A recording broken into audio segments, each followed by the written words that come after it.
আমার কাছে সন্তান হারা হওয়ার সমতুল্য। এটা খুবই বেদনাদায়ক।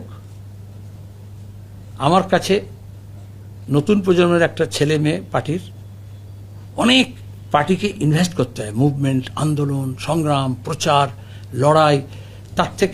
তারপর আমরা চাই এটা থেকে পার্টি যাতে লং টাইম ডিভিডেন্ড তোলে, জনগণ তোলে, শ্রেণী আন্দোলন তোলে। আমার ক্ষেত্রে তাই করেছে পার্টি, সবার ক্ষেত্রে তাই করে। এবং আমার নিজের ক্ষেত্রে এইখানে দাঁড়িয়ে তো আমি বলেছিলাম, যখন আমি রাজ্য সম্পাদক হয়েছিলাম, এই উজ্জ্বলই প্রশ্ন করেছিল, আপনি কি বলেন, আমরা বলেছিলাম আমাদের কাছে 30টা তেজি ঘোড়া আছে, আমি কয়েক বছরের মধ্যে এটাকে 300টা ঘোড়া করব। তারপরে বলেছিলাম 300 হয়ে গেছে, আমি এখন 1000-এর দিকে যেতে হবে। সেখানে এই ধরনের একজন কর্মীকে হারানোর প্রশ্ন উঠলেও আমার কাছে সন্তান হারা হওয়ার সমতুল্য।